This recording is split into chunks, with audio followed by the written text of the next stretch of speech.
Nancy's husband of the last 14 years looked worried. Ned had been working longer and longer hours and been increasingly stressed. He wouldn't share with her details about what was going on at work other than it being important. Nancy did everything she could to help, cooking great meals, helping him around the house, and of course offering all the love she could give. Physically and emotionally, Nancy was a stay-at-home wife. Ned and her never considered kids. In fact, he had gotten an operation a couple of years ago just to eliminate any risks. With her free time, besides keeping the house and gardens looking great, she spent a lot of time in the community, helping out with charity work and participating in get-togethers with friends. Ned's work often had social events such as holiday parties, picnics, and family days. Nancy had gotten to know almost everyone he works with well. They were almost like an extended family to her. Most of Ned's best friendships were with people he worked with. That is why seeing him worry about work worried her so much. Losing this job would be like losing family, for both of them. Giving him space hadn't yielded much benefit, so Nancy tried to approach things more directly. Ned, I'm sorry if you rather not talk about it, but I am so worried about you. What at work has you so stressed? You can tell me anything. Ned gave her a smile. I know I can, and I'm sorry I've been distant lately. There's just been a lot of pressure on me lately. It will be okay. Nancy could tell he was trying to keep her at arm's length in regards to this, but she didn't agree with that. Honey, there has to be something I can do to help. I'm not a salesperson like you, but I'm known throughout the community. Maybe I can help find new leads. Something. Ned was looking downwards and not at her. No, that's just not how the company functions. But I appreciate you being so passionate to help me. He paused as if he was hesitant to bring something up. There is something. It's not related to sales or the business exactly. Nancy sat down next to him and put her arm around him. Tell me, I really want to help. If nothing else, it would make me feel better. There's an event after work. They are really desperate for a volunteer. It's not something I would ever ask you to do, but my boss is pushing me to find someone. I'm worried if I don't. Nancy spoke up before he had to say anything else. I'll do it. Whatever it is, I'll do it. Don't even worry about it.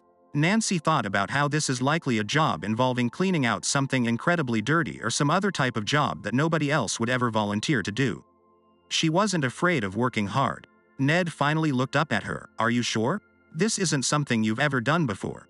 Don't you? Nancy put a finger over his mouth. I'm not afraid. I'll do the job better than anyone else ever could. Ned gave her a hug saying, thank you. You don't know what this means to me. My job, our marriage, everything.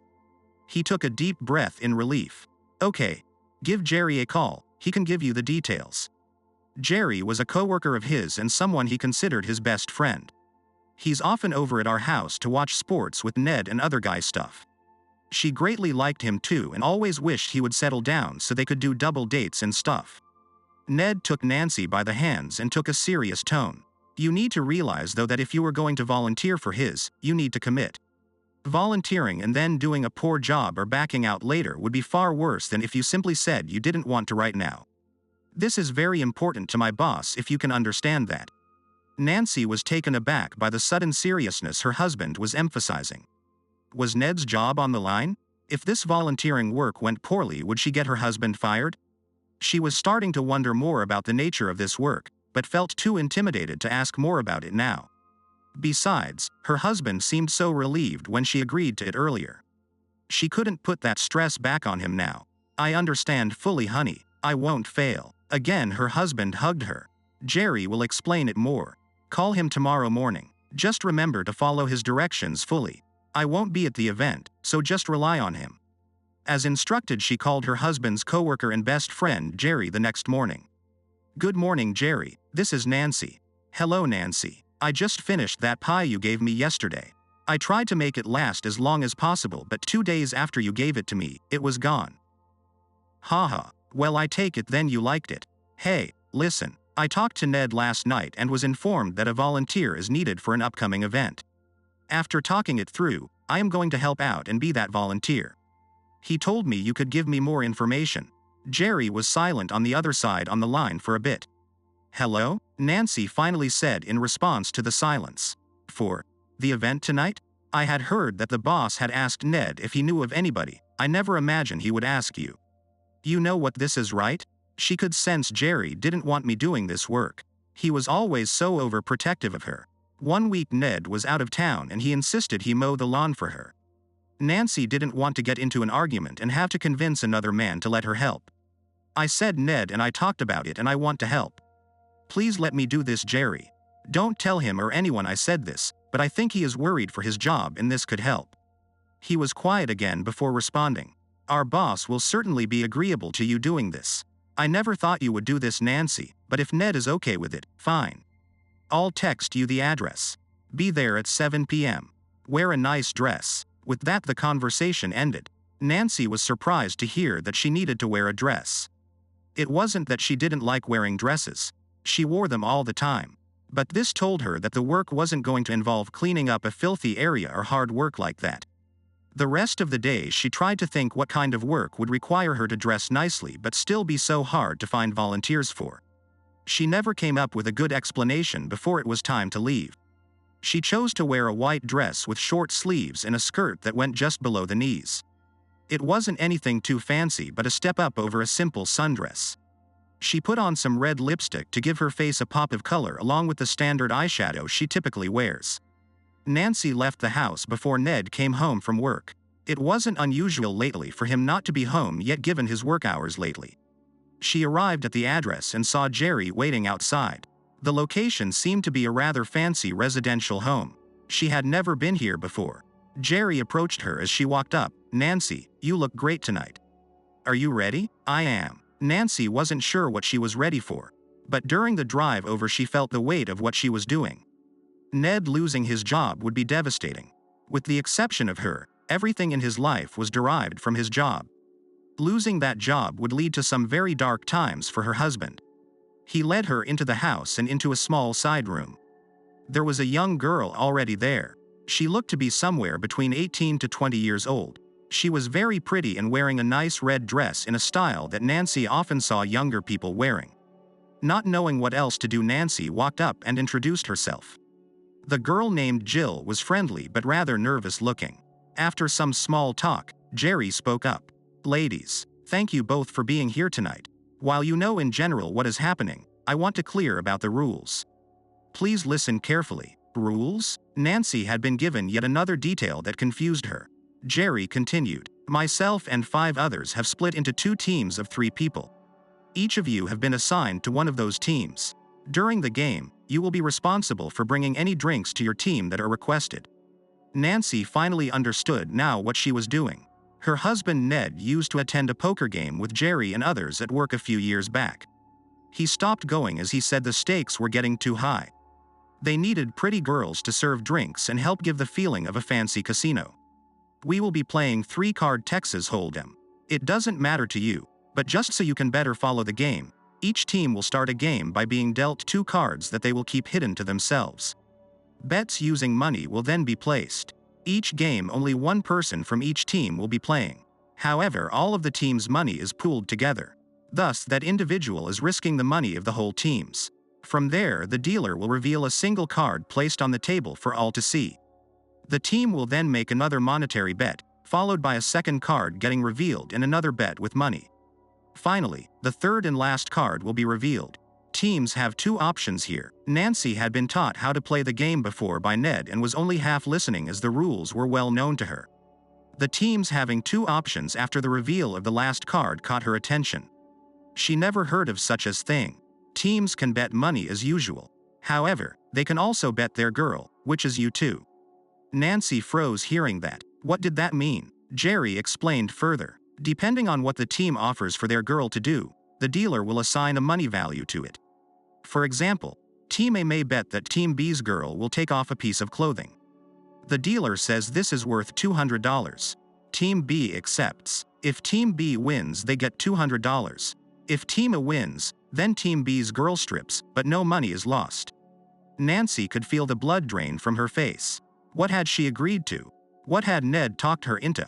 They can bet the other team's girl to do specific acts to selected people for set time periods. There really isn't anything off limits. Now, obviously we aren't going to force you girls to do anything you aren't comfortable doing. Back to our previous example, when Team A won, the girl can decide whether to perform the act or withdraw. If she withdraws, her team will have to pay 10 times the money the other team get bet. Additionally, the girl is forced to leave the game and can no longer be used for betting. That fact wasn't giving Nancy any comfort. This game would involve her performing acts on her husband's coworkers. She had never been with any other guy other than her husband Ned. Was all that about to change? Was this cheating? Did Ned know what happens here? I know you are both here for reasons. I would highly encourage you to consider the consequences of withdrawing from a bet. Again, no one is forcing anyone to do anything, but you should feel as part of your team. Jerry started to leave before turning back around. Right. Sorry, one very important rule. You are not allowed to talk once the game begins. You can't give any signals or anything else. You either follow directions or speak out if you wish to withdraw. Speaking will have big financial consequences to your team. We'll have breaks from the game where you two can come back in here and talk among yourselves.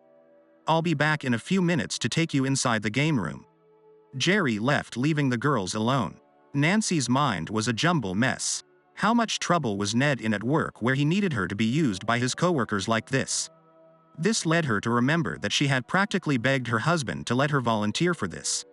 He made it clear that her not doing a good job here tonight would be worse than not ever showing up.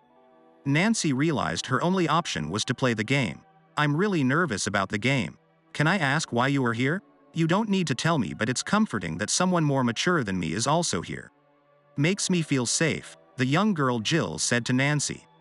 Nancy was brought back out of her headspace by Jill. Nancy wasn't the only girl here tonight. However, the fact that this girl was so young wasn't making her feel any better. I'm here to help my husband, I'll say that. Okay, I understand. I'm here because I really want an internship at this company. I was told if I do a good job here tonight, I'll be almost a lock for one. Nancy was aware that the company often had interns and generally they were pretty girls like Jill. She shuddered to think if all of them got that job having to do something like this. How old are you? Nancy asked Jill. Oh, I'm 19 and in my sophomore year of college. Nancy smiled and they stood there silent again before Jill spoke again. I'm really nervous and tend to talk a lot when I am. Also, we are about to be silent for a while, so I hope you don't mind me talking. I've never done anything like this. Nancy started to feel better about her own situation upon hearing this poor girl talk. Jill continued to talk. I've been told that these games don't always get extremely, and sometimes in the past games have been more about teasing and being very flirty. I'm really hoping that is the case tonight. Finally, Nancy heard something that gave her some comfort. Maybe this won't result. Jerry had mentioned removing clothes. The teams would need to be careful not to scare off the other team's girl. A lot of women would likely leave if told they had to have with someone or had to remove their clothes. They've probably been doing this a while and know not to press it too hard. I've heard that too, Jill. Nancy wanted to give her some comfort as well, even if it was a lie. With her logic giving her confidence, she was ready to play the game when Jerry came and got the two of them. They entered a large room. The center of the room was a large table covered in green felt that Nancy figured would be where the game would be played. The room had a bar to the side stocked with booze and a small stage that centered one of the walls. Looking around the room, she found a lot of familiar faces that quickly recognized her. She imagined their heads quickly filling with the acts she could do for them. No, she thought. Remember what you told yourself before. The one man Nancy didn't recognize was wearing a good-looking suit. He stood up and started introducing the teams. Good evening to everybody. My name is Antonio and I will be acting as the dealer and judge tonight. I have been given full authority to rule on all aspects of this game and ask that all participants respect that. The stranger spoke with confidence and seemed to have the respect of the people present. We have 2 teams of 3 playing today along with 1 girl assigned to each. I have elected to designate the 2 teams by color. Team Magenta will consist of Jerry Manuel, Gus Smith, and Pauline Vine. Their girl tonight is the lovely Nancy Gaines. The attendees gave me a short rounds of claps which Nancy found unsettling given what she learned she was here for. Nancy didn't know if she was glad or not to be on Jerry's team but chose to feel good about it. The other 2 members of her team she knew quite well. Pauline was another coworker of her husband's. A single woman, she never behaved inappropriately around her husband, which she greatly respected. Nancy and her had gotten lunch together several times over the past year, bonding over fashion and gardening. She was always invited to social events Nancy and Ned hosted at their homes.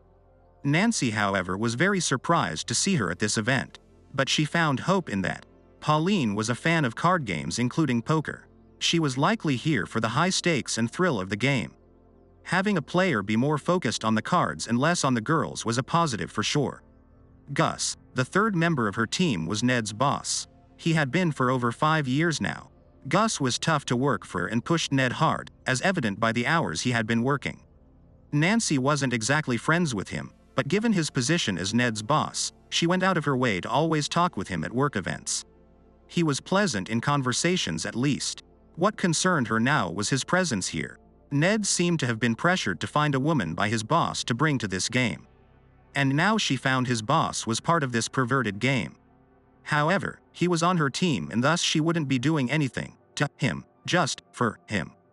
The dealer continued introductions of the other, enemy team. Our second team, Team Lilac, is composed of Fred Yan, Victor Timms, and Adam Pickles. They are joined by their girl Jill Vallon. None of the names listed were unfamiliar to Nancy either. Victor was another close work friend of Ned's that he worked with often. Ned would rarely hang out with friends and not have Victor included. Unlike Jerry, he was positioned on the other team. The idea of having to interact with a good friend of her husband was distressing. Also, unlike Jerry, Victor was married. When Nancy and Ned first got married, Victor's wife was the first real friend she made, having moved to a new place. Rarely more than a day would go by when they wouldn't talk somehow. Fred was a vice president of sorts in the company. She had met him previously and the guy seemed nice enough, but overly sure of himself. He also had a friendly rivalry with Ned's boss Gus. His presence wasn't a concern, but that couldn't be said for the last member, Adam. While Ned wouldn't admit to this, Adam was his nemesis at work. At least 3 times that Nancy could remember, Adam had pushed hard to get Ned fired. In all of these cases the issue was minor, but Adam tried to make it a big issue. Ned was always stressed about Adam trying to find some mistake of his to point out to management. Nancy believes her husband had missed out on a few raises and potential promotions because of this guy. Make sure to like this video if you want the next part of the story.